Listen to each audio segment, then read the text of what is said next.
Hello mga ka-agri! This is your agripreneur queen, Liza Cabral. So we're here now again at our demo farm dito sa Porac, Pampanga.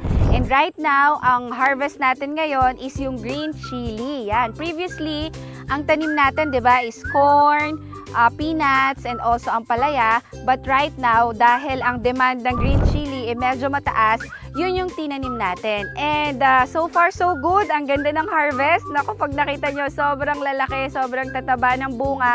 And syempre, sinabay natin yung ating mga ampalaya. So habang nag-harvest tayo ng green chili, papalaki naman yung ating ampalaya. So sila yung mag-grow dito sa taas at sa ilalim naman yung ating green chili para ma-maximize natin yung ating demo farm. And actually, this demo farm is only around 1,500 square meters. Pero ang ginamit natin for the green chili is only 750 square meters.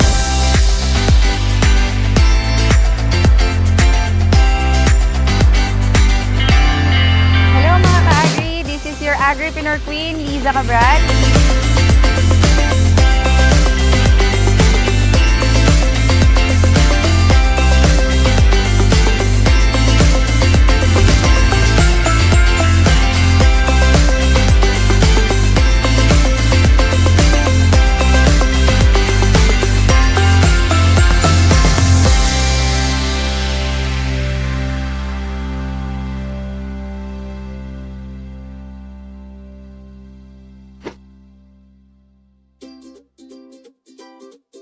So, tanungin natin yung nag-aalaga, yung ating farm consultant, kung ano yung naging difference compared nung hindi tayo gumamit before ng Agritech and yung ngayon na gumamit tayo. So, pakilala ko kayo again kay Sir Wilson Alvarado. Good afternoon, sir. Good afternoon po, mga kapwa natin, mga kaparmers.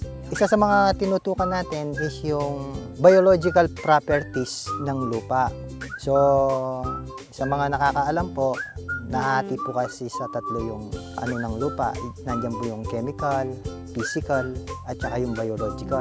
Yung tawag po nila dyan, biological, kasi comes from the word bio, mga buhay po sila. Nandiyan yung mga worms, mga beneficial and non-beneficial microorganisms. So ang ginawa po natin, nag-deploy po tayo ng mga beneficial microorganisms na kung saan tumutulong po sila para i-balance po nila yung lupa. So pag binalance mo po kasi yung lupa, hindi po siya mataas yung pH level niya, hindi naman po siya mababa, hindi po mataas yung acidity level niya, hindi po siya mababa. So normal lahat po. Kaya mapapansin mo, yung resulta nun, makikita mo po siya. Hindi yung paano po siya na-apply kung paano tumubo yung mga halaman doon.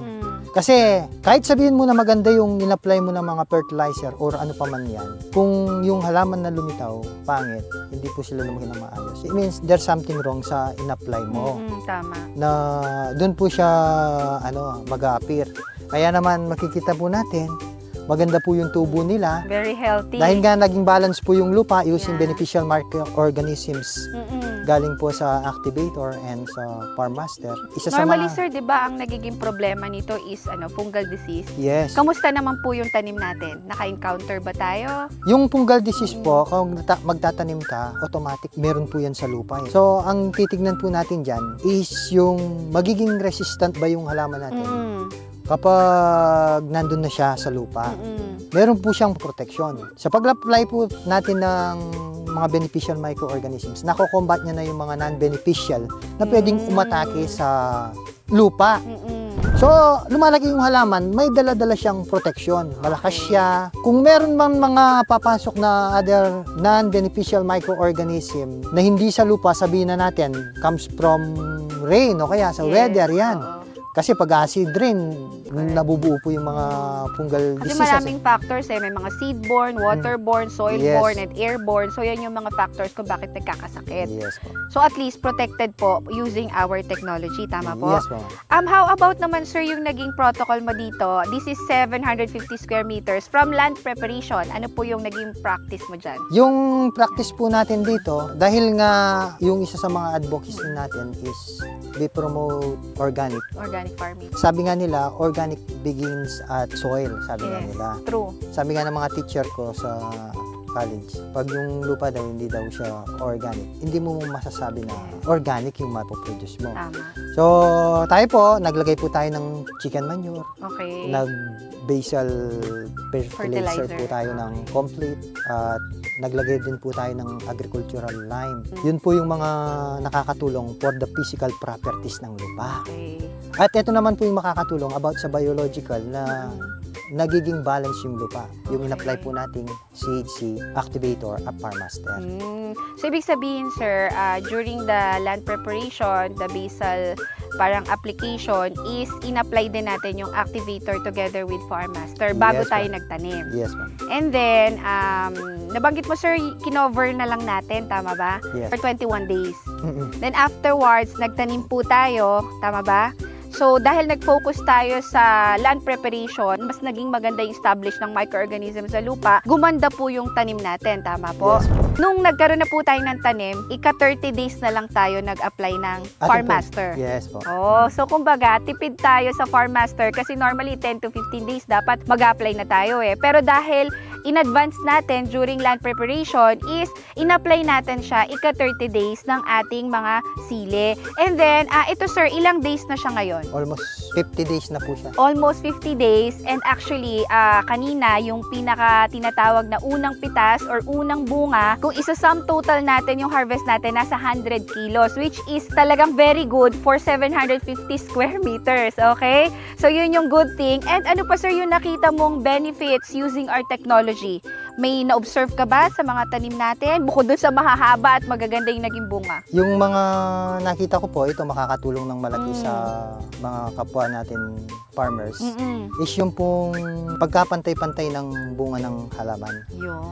Kasi sa mga nagtatanim, nakita ko, pag yung unang bunga, tapos yung kasunod niya, nagkakalayo yung size ng mga Sizes, fruits okay. ng mga halaman. Tapos hanggang sa pangatlo. Okay. Pero nung tinignan ko yung sa atin, yung una, tapos yung pangalawa, kasi layer by layer po kasi yung sasanga ng halaman Okay. ng sili. Makikita mo, pantay-pantay po yung size niya. Doon pa lamang sa economic side niya, pag pantay-pantay yung laki niya, yung mga namimili, gustong-gusto nila. Yun.